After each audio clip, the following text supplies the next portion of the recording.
Hello there, and welcome to this brief introduction to screenwriting.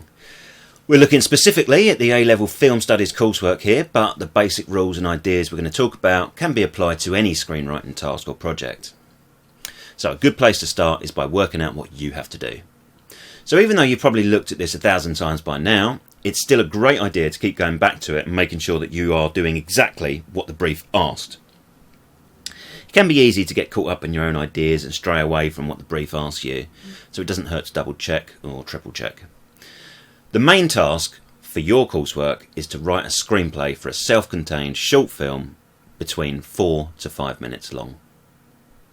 Your screenplay should be about 1,600 to 1,800 words long, and your narrative should comply with at least one of a narrative twist, a narrative which begins with an enigma, a narrative which establishes and develops a single character, or a narrative which portrays a conflict between two central characters.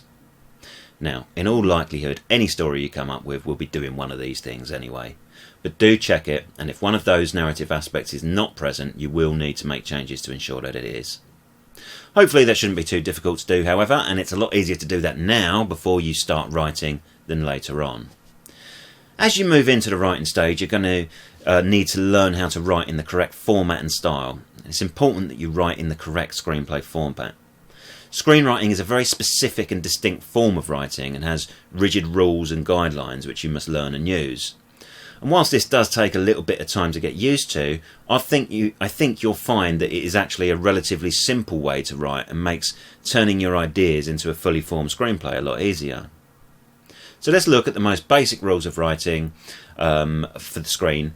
So firstly, the basic three elements of any screenplay are scene headings, which are used to tell the reader where and when the scene is taking place, action description, to tell us what is happening on screen and what we are seeing, and dialogue, to tell the reader who is talking and what they're saying. So far so good. So let's get a little bit more detailed. You'll need to also comply with the following basic rules. Write in present tense. Don't describe camera angles or even mention the camera. Only describe what we are seeing and hearing as it happens in front of us. Make what is happening clear to the reader. The scene changes when the time or location changes. And screenplays begin with fade in and end with fade out. So we just mentioned scene headings a little earlier, so let's take a closer look at those now. These are also sometimes called slug lines, and you need to use them whenever you begin a new scene. And remember that happens whenever the time or location changes. So whenever you want to begin a new scene, just write a new slug line. This also indicates that the last scene has ended. A slug line will always be in capitals and will give three pieces of information. Int or ext, meaning interior or exterior, location, where is it taking place, and day or night, when is it taking place. Always stick to day or night, nothing in between. Moving on to action description.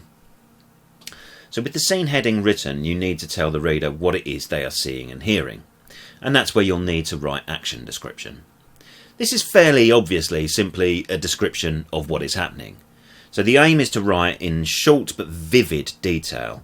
Always aim for clarity and brevity. Don't go off into poetic flights of fancy or get caught up in a metaphorical description of the snowy landscape or anything like that. Keep it short and strong. Write in short blocks or paragraphs of no more than 4 or 5 lines to describe different aspects of your scene.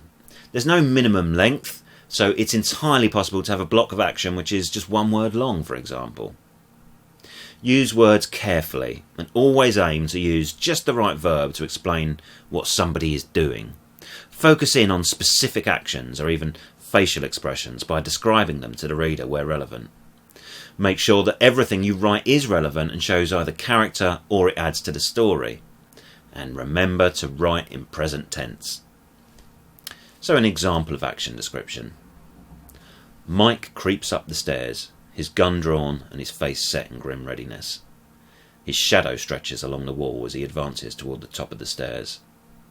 A creak on the floorboard startles him momentarily, but he keeps moving, ready to get the drop on whoever or whatever might be waiting for him.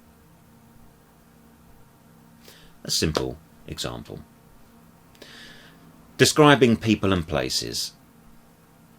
At the start of a scene, you'll probably need to describe where we are, or perhaps who we're looking at, if it's the first time we've seen them, or if their appearance is noteworthy in some other way. Describe important people or places the first time we see them by giving just maybe 2 or 3 important points about them.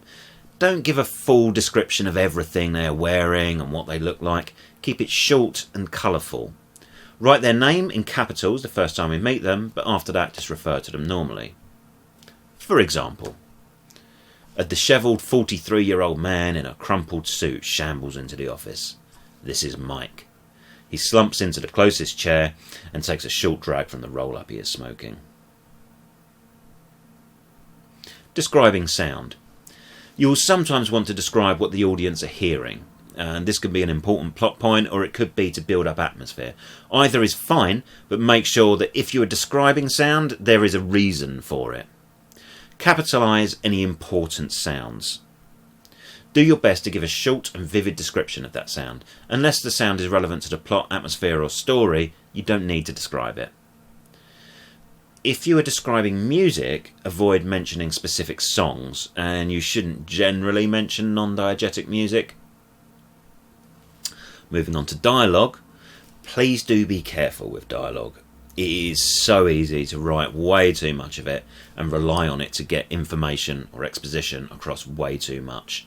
Use it very minimally. Dialogue should only be what is needed. Don't waste time on meaningless dialogue. Keep it tight and focused. Try to capture the character's character through their dialogue. Don't have all characters using the same voice. You can use parenthesis if you like. That's the brackets you sometimes see just before the dialogue, giving a little description of how the dialogue's being said. But it is so much better to make the meaning apparent through the dialogue. So there you have the main elements of a screenplay. Action description, scene headings and dialogue.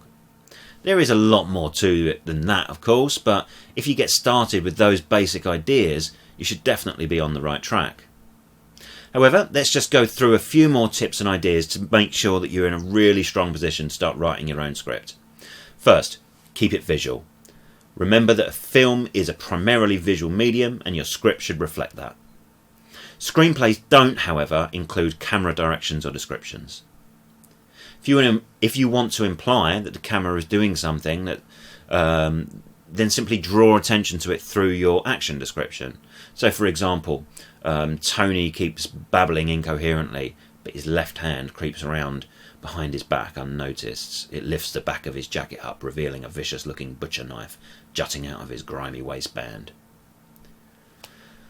Second, avoid unfilmables. Your script should be a blueprint for the film that you are imagining in your mind. It needs to only include what can be filmed, however. This means that you cannot give internal thought processes or memories unless you actually show that happening on screen. So don't write anything we can't see visually on screen. You cannot write about what a character is thinking or feeling unless we see it in some way. So a bad example of this being done is Tony stops momentarily and thinks back to when he was a child and the games he used to play with his older brother Jimmy. We couldn't possibly see that. We'd need to visualise it in some way. So perhaps a mended example of that would be Tony pauses for a moment, his hand on the handle of his knife. Begin flashback, rapid series of shots, 2 small children playing chase together, the older child putting a plaster on the younger child's knee, both children sharing a comic book. End flashback. A single tear drips down Tony's face.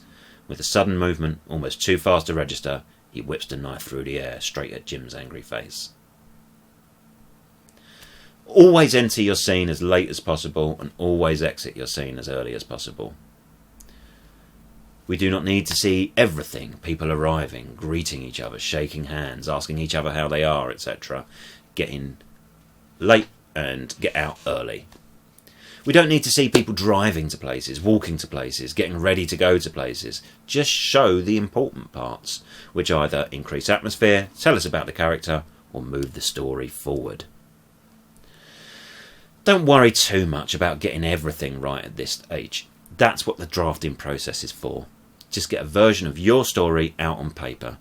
If you need help with the software, however, head on to part 2 of this screenwriting guide, where we look at how to use Caltex. Until then, thanks for watching and happy writing.